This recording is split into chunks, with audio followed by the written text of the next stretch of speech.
Shalom, brothers and sisters. Sorry about that again.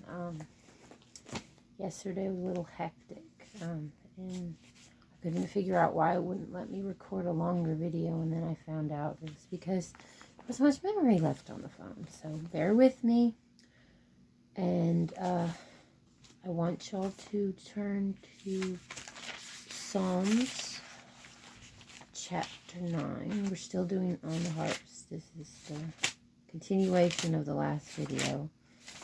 It's another day. You're wondering why my clothes are changed. Okay. Psalms 9. Sorry about this. And I'm going to read till verse 10. So 1 to 10. To the chief singer on death of the Son. A psalm of David. I praise you, O Yahuwah, with all my heart. I declare all your wonders. I rejoice and exult in you. I sing praises to your name, O Most High. When my enemies turn back, they stumble and perish before you. For you exalted my right and my cause. You sat on the throne judging in righteousness. You have rebuked the Gentiles. You have destroyed the wicked. You have wiped out their name forever and ever. The enemy is no more, ruins everlasting, and you have uprooted the cities. Even their remembrance has perished, but Yahuwah abides forever. He is preparing his throne for judgment, and he judges the world in righteousness. He judges the peoples in straightness. And Yahuwah is a refuge for the crushed one, a refuge at times of distress, and those who know your name trust in you. For you have not forsaken those who seek you, O Yahuwah. And the next one is, Psalms 13, which is right on the next page. And I'm going to read the entire chapter because it's only 6 verses. To the chief singer, a psalm of David. How long would you forget me, O Yahuwah, forever? How long would you hide your face from me? How long would I take counsel in my being? Grief in my heart day by day. How long would my enemy be exalted over me? Look, answer me, O Yahuwah, my Elohim. Enlighten my eyes, lest I sleep in death. Lest my enemy say I have prevailed against him. My adversaries rejoice when I am moved. But I have trusted in your kindness. My heart rejoices in your deliverance. I sing to Yahuwah, because he has been good to me. And then Ecclesiastes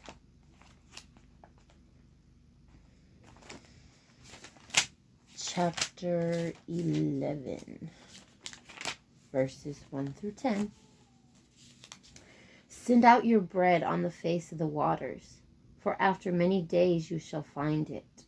Give a portion to 7 and also to 8. For you do not know what evil might be on the earth. If the clouds are filled with rain, they empty themselves upon the earth. And if a tree falls to the south or the north, in the place where the tree falls, there it is. He who watches the wind does not sow, and he who looks at the clouds does not reap. As you do not know what is the way of the wind, or how the bone grows in the womb of her who is with child, so you do not know the works of Elohim who makes all. Sow your seed in the morning, and until evening do not let your hand rest, since you do not know which prosper, this or that, or whether both alike are good. Sweet also is the light, and good for the eyes to see the sun. But if a man lives many years, let him rejoice in them all. But let him remember the days of darkness, for they are many. All that is coming is futility. Rejoice, O young man, in your youth, and let your heart gladden you in the days of your youth, and walk in the ways of your heart, and in the sight of your eyes. But know that for all these Elohim brings you into right ruling. Therefore remove wrath from your heart, and put away evil from your flesh, for youth and dawn of life are futility. Okay, so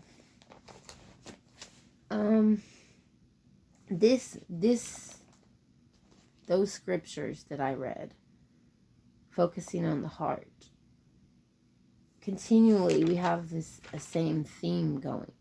We need to change our hearts. We don't need to remain the same, like in our desires more than anything. Because sometimes what we desire isn't good for us. It's not like, okay, Shaul, Paul, or Saul, whatever you want to call him, he would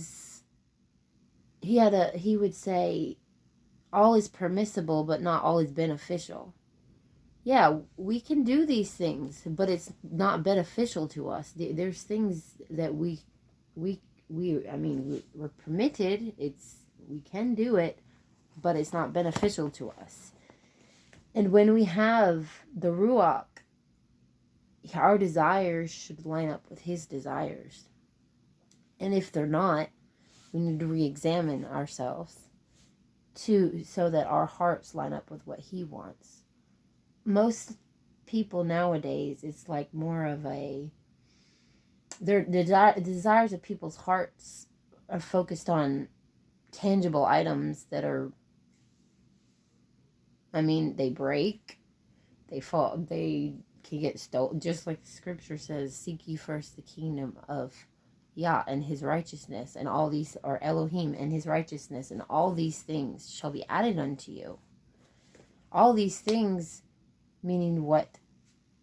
Not things as in tangible things, but things as in like wisdom and discernment, and like the fruits, and the fruits of the Spirit, and the gifts of the Spirit. I'm going to get into that in a later video. I want to do about what we should desire, what should be our focus in life.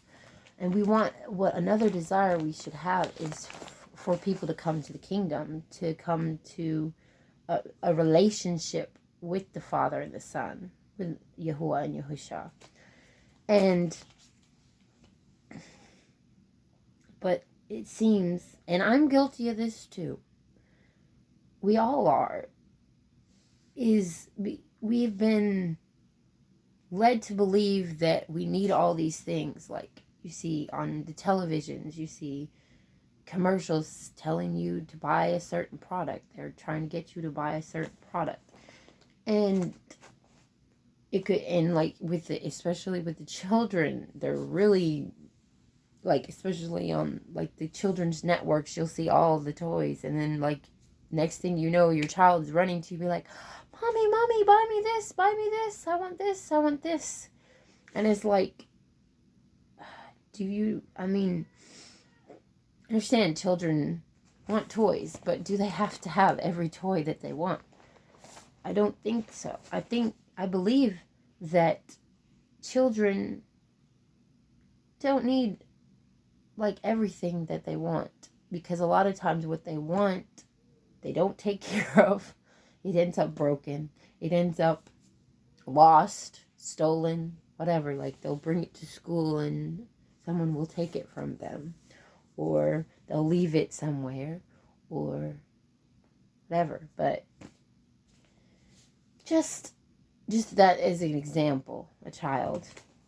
That was my thoughts on this. Now, I will tell you this. Okay, so I kind of told you some of this before. I'm trying to remember what all I said, but I've gotten to the point where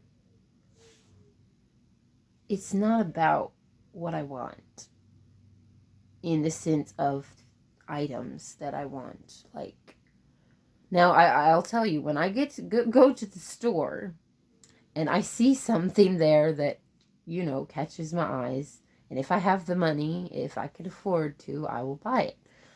But when it, like, usually it's like one or two things, and sometimes it's for the children, sometimes for my husband. It just depends on what it is. Sometimes it's for myself. Actually splurged and bought a $20 dress. I didn't think I would do that because I'm not, but people convinced me to, and I know that was My bad. And after I did it, this is no lie, I regretted it. I was like, why did I do this? Why did I spend this money on this dress? I don't know. Most of the time people give me this clothes. So there's no need for me to buy if someone's going to give me. Actually, this dress was given to me by a member of the assembly I attended. Right now I'm attending it's a Baptist assembly. Now, that's the reason why he says do not forsake assembly with other believers. And I don't claim I'll let you know this. I don't claim a denomination because there's too much division with that. And I would just want to be known as a follower of the way, the truth, and the life. Yahushua HaMashiach, aka Jesus Christ. So, but like throughout my life, I've experienced where, especially moving, that was where like a lot of things, I would leave stuff behind because we couldn't take everything. Usually we would just fill up our car and then go. Or sometimes we'd have help, like someone would let us, like, would haul stuff in a truck. And I went to, let me think, even when I was younger, we used to move a lot because my father was in the military. And that's my nephew. My sister, I don't know where she is. Hold on a second. What is it, Caleb? Oh, come here. You want to come? Want to help me do my video? Yeah? Okay. What are you doing? A video. Oh, okay. I'm sorry. Oh, you're fine. Yeah, he wanted to come in here, but Mommy would let him. Okay. So, like, right now, like, thinking back about when I was younger and how upset I was because I left something behind or something got stolen when we moved. Like, we were living in New York and we moved to Kentucky. And, like, I had, like, Barbie dolls and all that kind of stuff. And I had this movie. It was my favorite movie. It's actually The Little Mermaid. And I don't care for too much for Little Mermaid, but I have my reasons. But, like, it was weird because, like, now it wouldn't, like, a movie is not as important to me as when I was a child, especially that kind of movies. Like, and, I don't care to watch many movies anymore. It's kind of hard to find a movie that I like nowadays. But, that was one of my things. Like, it was, and I knew, like, every song from that movie. And it was just like, wow. I was kind of obsessed with The Little Mermaid. It had, like, Little Mermaid bed sheets, My whole room was done in Little Mermaid stuff. Little Mermaid everything. That was my thing. And it got stolen when I moved. Or lost. I don't know. Maybe it got lost. Maybe it was stolen. I don't know. But I was kind of upset about it. And then, like, stuff like that. And then I had a chair. It was really cute. It was like a little butterfly chair. It was purple. And that was my favorite color. And continues to be my favorite color. But I also like other colors. But that was like my main favorite color. But that was one thing that stood out, was like stands out to me now, like thinking back on how upset I got over losing things or having things, like someone would take something from me and I'd get upset. Like if someone stole something or just like took it, and well, that's stealing too. But leaving things behind and moving. That's one thing I remember the most, was that in Kentucky when we were moving to Kentucky, and I had some Barbie dolls that got lost along the way too. So, and then now it's like later on when I got married and my husband, I'm sorry, I like messing with my hair. It's like mild OCD type thing. Yeah. And I keep getting off subject, but when my husband, like when we moved to Mississippi, And we left a lot of stuff behind. I mainly, when we went to Mississippi, I mainly took food and water. Because my mom kept telling me, stock up on canned goods and water. Stock up on canned goods and water. She had dreams. And she had a friend that had a dream, too, about stocking up on canned goods and water. So that's what I was doing. And I filled I had it was my brother-in-law's truck. And we filled that up with, like, non-perishable items. Like, the little box meals stuff. And then, like, canned goods and water. Well, I ended up giving it away. I gave it to my brother-in-law first, and then he didn't, I guess he gave it to someone else. But anyway, examples. Like, I had, like, a collection of movies that I had left behind. And, like, then we moved back to Tennessee, and I left stuff in. I had this mop. I loved this mop. It was like this cool mop, and it, like, you pushed the button and it, like, wrung it out in the bucket. It was pretty neat. I was like, I love that mop. I love it. It's more like a lust in a way, but not in a fleshly, like, physical sense, but like pizza. What is it? Phileo. That kind of love. Not agape love, and not lust, like lust of the flesh. That type of lust. But yeah. And it's crazy because, like, stuff like that, I've gotten over that part. The physical. I stayed with a lady that was, I think I told you about her. She had, like, more stuff that I've ever seen anyone have, like, other than, like, on TV when you watch hoarders. But she was a hoarder. She would claim it. She would say that was her, like, she knew she was a hoarder. She admitted to it. That's the first step, admitting. But anyway, it was like so much emphasis on tangible items. So much, like, like, even clothes. Like, I had, like, clothes that had, like, sentimental value to me because, like, someone gave them to me and I wanted to remember them by my clothes.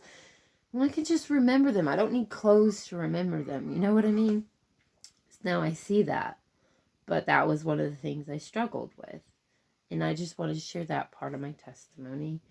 And I hope y'all are doing good. And I pray that Yahuwah bless you and keep you, make his face shine upon you and be gracious unto you and give you peace. In the name of Yahushua HaMashiach. Take care.